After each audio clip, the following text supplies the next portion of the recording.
नमस्कार दोस्तों, स्वागत है आपका हमारे YouTube चैनल में। मेरा नाम विवेक है और आज हम क्लास 10th मैथमेटिक्स के बहुत ही important chapter introduction to trigonometry की एक्सरसाइज 8.1 को स्टेप बाय स्टेप सॉल्व करेंगे।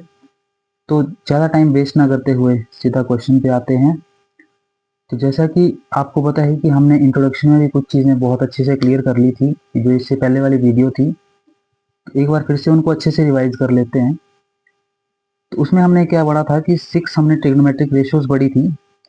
तो उसमें क्या था कि sine, cos, tan, cosecant, secant, cot. Sine जो है मैंने उसमें भी आपको बताया था कि perpendicular upon hypotenuse, cos base upon hypotenuse, tan perpendicular upon base, cosecant इसका जो है वो रेसिप्रोकल होता है, hypotenuse upon perpendicular, secant hypotenuse upon base, cot base upon perpendicular. इसको याद रखने के लिए मैंने आपको एक ट्रिक भी बताई थी कि पंडित बद्री प्रसाद हर हर बोले। आप इसको ऐसे भी याद रख सकते हो कि पी परपेंडिकुलर को पंडित से, बी को बद्री से, बी को प्रसाद से, एच को हाइपोटेन्यूज को हर से, हाइपोटेन्यूज को हर से, बी को बोले से। तो यही ट्रिक है कि पंडित बद्री प्रसाद हर हर बोले। अब सीधा डायरेक्ट हम क्वेश्चंस पे आते हैं। तो फर्स्ट क्वेश्चन जैसे कि आपका है, in triangle A B C right angle at B. तो बस हम यहीं तक देख लेते हैं। पहले इन्होंने बोला है कि इन ट्राइंगल ए बी सी, कि कोई हमारे पास एक ट्राइंगल है और इन्होंने आगे बात की है कि राइट एंगल एट बी, कि राइट एंगल जहां पे बन रहा है आपका वो कौन सा पॉइंट है, बी। नेक्स्ट इन्होंने बोला है कि A B is equal to 24 centimetre. A B जो है हमारा वो 24 सेंटीमीटर है। बी सी आपका जो है वो 7 सेंटीमीटर। डिटरमाइन द, हमने डिटरमाइन करना है साइन ए और कॉस ए फर्स्ट पार्ट में। तो जब हम फर्स्ट पार्ट इसका सॉल्व करेंगे तो आपको पता है इन्होंने बोला है कि साइन ए मतलब आपका जो एंगल है वो एंगल कहाँ पे अभी फिलहाल आपका ए पे है।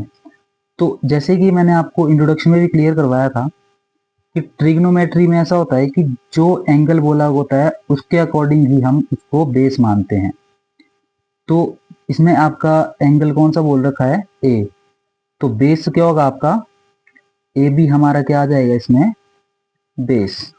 अब इसके अकॉर्डिंग चलो क्वेश्चन करते हैं। सबसे पहले आपको पता है कि हमें ट्रिग्नोमेट्रिक रेशियोज निकालने के लिए, ट्रिग्नोमेट्रिक एंगल निकालने के लिए या ट्रिग्नोमेट्री की साइड्स फाइंड करने के लिए हमें जो वो तीनों साइड्स का होना जो वो बहुत इंपॉर्टेंट है। तीनों साइड हमारे पास होनी चाहिए। पर आपको क्वेश्चन में दिख रहा है कि यहाँ पे सिर्फ आपके पास 2 साइड है और आपको पता है कि तीसरी साइड निकालने के लिए हमें एक पाइथागोरस की थ्योरम है जिससे आपको पता है कि राइट एंगल के लिए लगती है वो, और उसमें जो है वो थर्ड साइड जो हमारी निकल जाती है। तो बाय यूजिंग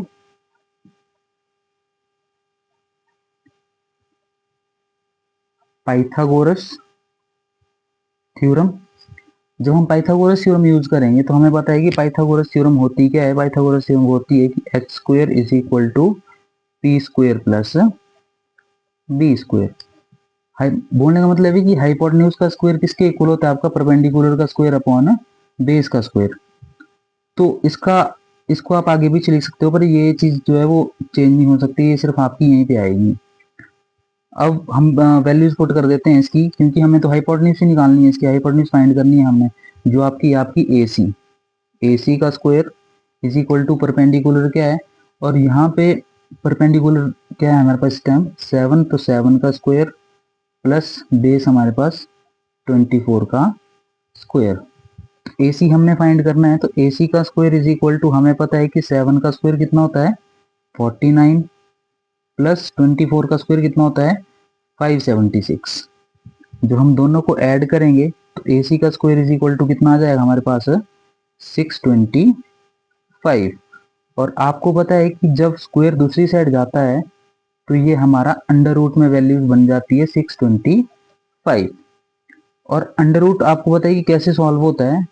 अगर हम चेक करते हैं कि हमारी ये ऐसी जो अंडर रूट के अंदर जो वैल्यू है, अगर वो किसी का स्क्वायर है, जैसे मुझे पता है, आपको भी स्क्वायर इसके लिए याद रखने पड़ेंगे। मैक्सिमम अगर आप 30 तक याद रख लोगे तो इनफ है। कि 25 का स्क्वायर होता है वो आपका 625 होता है, और हमें पता है कि स्क्वायर के साथ आपका अंडर रूट जो वो कैंसिल हो जाता है। तो AC की वैल्यू कितनी आ जाती है इसी तरीके से हमारी 25। AC हमारा निकल चुका, AC से हमारा कितना है 25। अब सबसे पहले हमें फाइंड क्या करना है, हमने फाइंड करना है फर्स्ट पार्ट में साइन ए, मतलब एंगल कहाँ पे आपका ए पे। अगर आपका एंगल ए पे तो हमें पता है कि साइन होता क्या है, जैसे हमने ट्रिक में पढ़ा था कि पंडित बद्री प्रसाद हर हर बोले, तो साइन सबसे पहला होता है। तो इसमें क्या होगा हमारा P अपॉन एच, तो P अपॉन एच।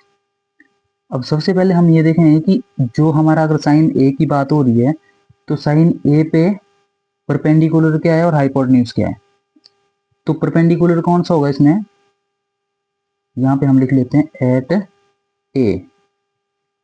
ए पे हमारा परपेंडिकुलर बन जाएगा BC, जिसकी वैल्यू है हमारे पास 7 सेंटीमीटर। और दूसरा क्या चाहिए हमारे को, हाइपोटेन्यूज। हाइपोटेन्यूज आपको पता है चाहे वो एंगल कोई भी हो सेम ही रहती है, वो क्या है आपका AC, और इसकी वैल्यू हमारे पास है 25 सेंटीमीटर। तो अब हम इसकी वैल्यू को यहाँ पे पुट कर देंगे। जब हम इसकी वैल्यू यहाँ पे पुट कर देंगे तो साइन ए इक्वल टू कितना आ जाएगा हमारे पास, ये 7/25, और यही हमारा आंसर होगा। अब आप यहाँ पे सोच रहे होंगे कि यहाँ पे सेंटीमीटर है, यहाँ पे सेंटीमीटर, तो मैंने यहाँ पे सेंटीमीटर क्यों नहीं लिखा। क्यों, क्योंकि अगर आप यहाँ पे मान लो सेंटीमीटर लिख देते, यहाँ पे सेंटीमीटर लिखते तो कट के फिर से क्या रह जाता है आपका, ये 7/25 ही रह जाता है। इसीलिए हम इसको लेते नहीं है यहाँ पे। तो यही हमारा इसका क्या आ जाएगा आंसर। अब नेक्स्ट है, इन्होंने बोला है कि इसी पार्ट में कि हमने क्या फाइंड करना है, दूसरा कॉस ए। पहले हमने फाइंड किया था साइन ए, अब हम फाइंड करेंगे कॉस ए। तो कॉस इन्होंने बोला है कि कौन से एंगल पे, हमारा ए पे ही है। तो ए पे अगर है तो बेस आपको पता है कि एंगल ए पे बेस क्या माना जाएगा, मेरा ए बी। तो यही हमारा बेस होगा। तो यहाँ पे हम एट ए, तो यहाँ पे हमारा कॉस आपको पता ही क्या होता है, बेस अपॉन हाइपोटेन्यूज। इसको यहाँ पे लिख लेते हैं, क्या होता है हमारा बेस अपॉन हाइपोटेन्यूज। तो यहाँ पे बेस क्या आ जाएगा, अगर एंगल ए पे है तो बेस आपको पता है यही होगा 24 सेंटीमीटर। हाइपोटेन्यूज सेम रहती है 25 सेंटीमीटर। तो हमने फाइंड क्या करना था, कॉस ए, जो आ जाएगा हमारे पास 24/25। ये जो है वो फर्स्ट पार्ट जो था इसका, उसकी दोनों की वैल्यूज आ गई हैं। ये साइन ए की थी और दूसरी कॉस ए की। अब सेकंड पार्ट इसमें क्या है, सेकंड पार्ट बोलता है इसका कि आपने फाइंड किसी वैल्यूज करनी है साइन सी और कॉस सी की। अब देखो, अब जैसे जब हमने इंट्रोडक्शन की थी उसी टाइम हमने जो है, मैंने आपको एक चीज़ क्लियर करवाई थी कि ट्रिग्नोमेट्री जो है वो चलती है जो हमें एंगल दिया होता है उसके अकॉर्डिंग। अब जैसे यहाँ पे इससे पहले वाले पार्ट में जो है वो एंगल ए की बात हो रही थी, तो मैंने एंगल ए पे आपको बताया कि जो एंगल के साथ साइड होती है वो हमारा बेस माना जाता है। यहाँ पे किसकी बात हो रही है, साइन सी की बात हो रही है। तो अगर एंगल सी की बात हो रही है तो बेस क्या आ जाएगा आपका, BC आपका क्या मान लोगे आप इसको, बेस।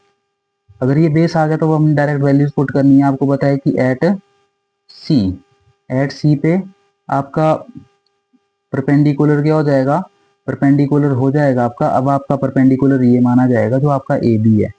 तो ये हो जाएगा आपका 24, और जो आपका हाइपोटेन्यूज है वो तो आपको सेम ही रहती है, आपको पता है यही आ जाएगा आपका 25। तो साइन सी हमने फाइंड करना था। और ये चीज़ आपको मैंने इंट्रोडक्शन में भी क्लियर करवाई थी कि इसके ऊपर जो है वो आपका एंगल का फर्क नहीं पड़ता है।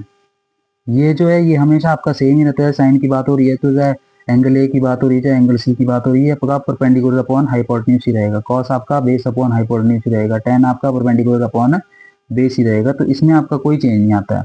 तो ये हमारा हो जाएगा परपेंडिकुलर अपॉन हाइपोटेन्यूज। तो अब वैल्यूज पुट कर देंगे हम। इसकी वैल्यू क्या है आपकी 24, इसकी वैल्यू क्या है आपकी 25, तो ये आ जाएगा आपका कॉस सी का, सॉरी साइन सी का। अब हम निकालते हैं दूसरा इसका कॉस सी पे। जब हम कॉस सी पे इसको फाइंड करेंगे तो कॉस के लिए भी क्या होगा, ये बी अपॉन, तो cos C is equal to क्या आ जाएगा आपका बी अपॉन एच। इसके लिए बेस क्या माना जाएगा, बेस क्या होगा आपका बी सी, ये आपका बेस होगा तो ये होगा आपका 7, और जो आपका हाइपोटेन्यूज होगी वो होगी आपकी 25। तो कॉस सी हमने फाइंड करना है, तो कॉस सी की वैल्यू आ जाएगी से 7/25। तो ये था हमारा फर्स्ट क्वेश्चन। चलो करते हैं नेक्स्ट क्वेश्चन। चलो फ्रेंड्स, तो शुरू करते हैं हम अब क्वेश्चन नंबर 2 इसी एक्सरसाइज का। इसमें बोल रखा है कि in figure 8.13 find tan p minus cot r। तो ये जो फिगर है, इसमें आपको फिगर में भी यही चीज़ दे रखी है कि एक तो हमने एंगल p फाइंड करना है tan पे, और दूसरा हमने cot r पे एंगल फाइंड करना है। तो tan की बात हो रही है, तो इसमें आपको पता है कि tan की वैल्यू चेंज नहीं होगी, चाहे वो आपके एंगल p की बात हो रही है चाहे एंगल r की बात हो रही है। तो tan हमेशा आपका रहेगा p अपॉन b। cot की बात हो रही है और किस पे बात हो रही है, r पे, तो इसका मतलब है कि ये भी हमेशा सेम ही रहेगा, b अपॉन p। तो चलो अब हमें, जैसे बाकी क्वेश्चंस में भी आपको पता था, जैसे पिछले वाले क्वेश्चन में हमने सेम किया कि हमारे पास दो साइड गिवन होती थी, तीसरी साइड हमने फाइंड करनी थी। तो इसमें भी हम सेम एज इट इज वही चीज़ करेंगे। तो वो कैसे फाइंड होती है हमारे पास, वो होती है जब हम क्या करते हैं, जब हम बाय यूजिंग पीटी, जब हम पाइथागोरस थ्योरम यूज करेंगे, तो इसमें क्या होगा आपको पता है कि होती क्या है कि h square is equal to p square plus b square, मतलब हाइपोटेन्यूज का स्क्वायर। हाइपोटेन्यूज क्या है आपकी इस टाइम ये है, परपेंडिकुलर आपका ये है, और बेस आपने फाइंड करना है इस फिगर के हिसाब से। अब हाइपोटेन्यूज क्या है 13, तो 13 का स्क्वायर इज इक्वल टू 12 का स्क्वायर प्लस बेस का स्क्वायर। 13 का स्क्वायर हमें पता है क्या होता है 169, 12 का 144 प्लस बेस का स्क्वायर। तो 169 प्लस का इस साइड जाके माइनस का हो जाएगा, 144 इज इक्वल टू बी का स्क्वायर। जब दोनों को माइनस करेंगे तो ये क्या बन जाएगा आपका b square is equal to 25। तो b इज इक्वल टू आपको पता है स्क्वायर है, दूसरी साइड जाएगा तो हम रूट में वैल्यू हो जाएगी। b इज इक्वल टू आपको पता है कि 25 किसका स्क्वायर होता है 5 का, तो 5 का स्क्वायर, स्क्वायर से under root cancel, b is equal to 5। कौन किसकी वैल्यू आ गई आपकी b की, जो क्या है आपके पास 5, और ये भी सेंटीमीटर में, ये भी सेंटीमीटर में, तो इसको भी हम सेंटीमीटर में लिख लेंगे। अब बात आती है आपकी कि हमने फाइंड क्या करना है, हमने फाइंड करना है आपका tan p। तो सबसे पहले हम क्या करेंगे, इन दोनों को अलग अलग निकाल लेंगे और उसके बाद दोनों को माइनस कर देंगे और देखते हैं हमारे पास आंसर क्या आता है। तो जब हम इन दोनों को माइनस करेंगे तो tan किस पे देख रहे हैं हम, p पे। तो tan p is equal to, हमें पता है कि tan होता क्या है, tan हमेशा सेम रहता है p अपॉन b। तो अगर हम tan p पे देख रहे हैं, मतलब एंगल भी हमारा कौन सा है, एंगल p है। तो मैंने आपको पहले ही जो अपनी इंट्रोडक्शन है उसमें भी बताया था, इससे पिछले वाले क्वेश्चन में भी बताया है कि ये जो है, जो हमारा एंगल होता है उसके अकॉर्डिंग हम बेस मान लेते हैं। तो इस टाइम किसकी बात हुई, एंगल पी की। जब एंगल पी की बात हुई तो बेस क्या आएगा, जो इसके साथ वाली साइड है वो बेस होगा। इसके बाद साथ वाली साइड कौन सी आपकी पी की, इसको हम मान लेंगे बेस। तो अगर ये मेरा बेस हो जाएगा तो सामने वाली साइड की हो जाएगी आपकी परपेंडिकुलर, और उसके ये वाली साइड तो आपकी हाइपोटेन्यूज तो सेम ही रहती है, चाहे आपका एंगल पी की बात हो रही है चाहे आपके एंगल आर की बात हो रही है। तो अगर आपका ये बेस बन गया इस टाइम, तो परपेंडिकुलर क्या होगा आपका 5 सेंटीमीटर। बेस बेस क्या बन जाएगा आपका 12 सेंटीमीटर। तो हमें फाइंड क्या करना था, हमने फाइंड करना था tan p is equal to p upon b, जो बन जाएगा हमारे पास है 5 अपॉन 12। ये किसकी वैल्यू आ गई, ये वैल्यू आ गई tan p की। अब दूसरा हमने क्या निकालना था cot r पे, cot r, और cot की वैल्यू क्या होती है, हमें पता है कि tan का रेसिप्रोकल होता है। तो अगर tan आपका p अपॉन b है तो cot क्या होगा b अपॉन p। तो ये हो जाएगा आपका b अपॉन और यहाँ पे हम देखेंगे कि कॉट किसकी बात हो रही है, आर पे, तो एंगल आर पे देखा जाएगा। तो अगर एंगल आर पे है तो हमारा बेस क्या माना जाएगा, अब अगर मेरा एंगल आर पे है तो बेस आ जाएगा आपका आर क्यू, ठीक है, ये आ जाएगा आपका बेस। तो बेस क्या हो जाएगा आपका आर क्यू, जो इसकी वैल्यू आपकी 5 सेंटीमीटर, और परपेंडिकुलर जो है वो इसके सामने वाली साइड वो आपका 12 सेंटीमीटर। तो कॉट हमने आर पे फाइंड करना था, इसकी वैल्यू आ गई आपके पास 5/12।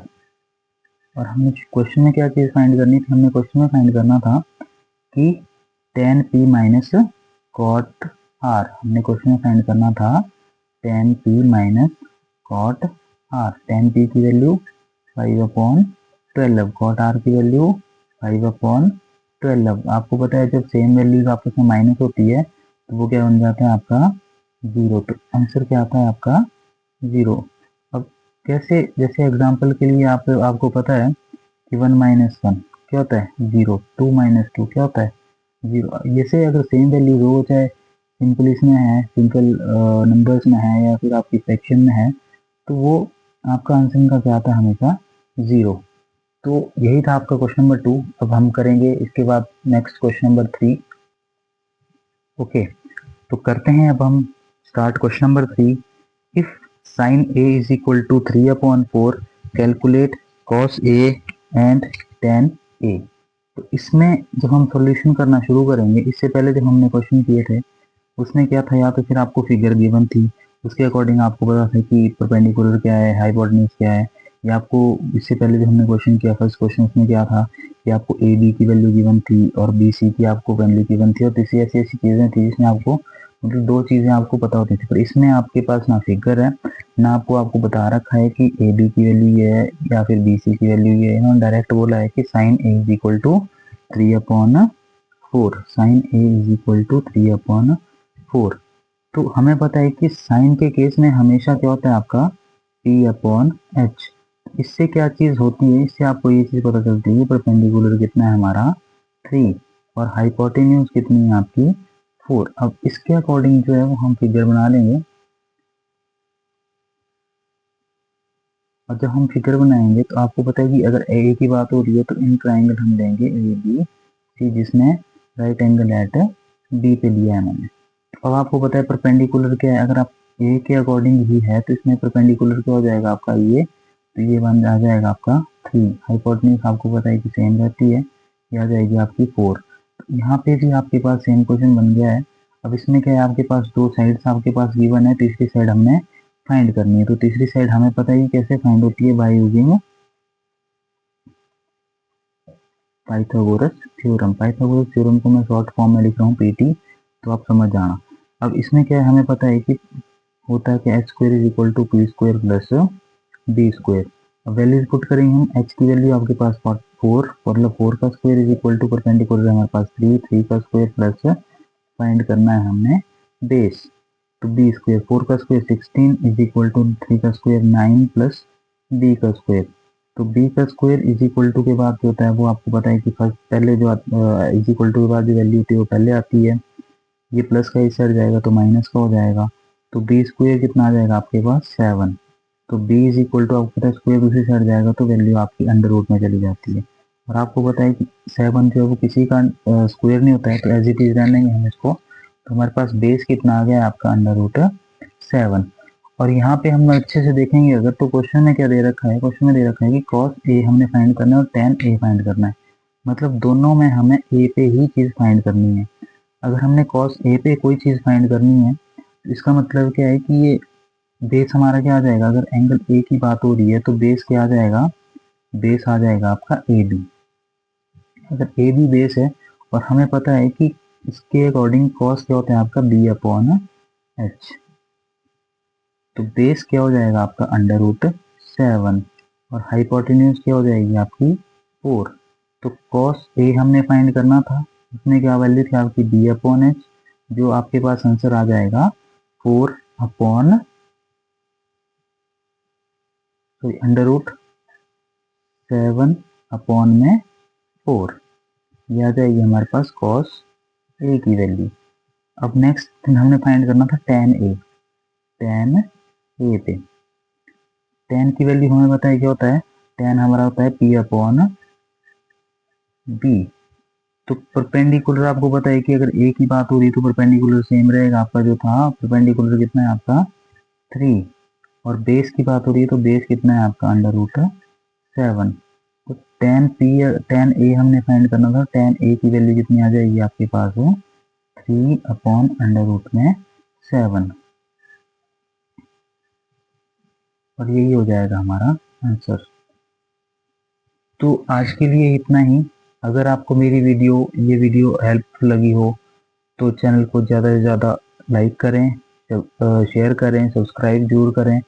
इस वीडियो में सिर्फ इतना ही। तो मिलता हूँ मैं आप आगे इसी तरह की अच्छी अच्छी वीडियोस के साथ। तब तक के लिए धन्यवाद।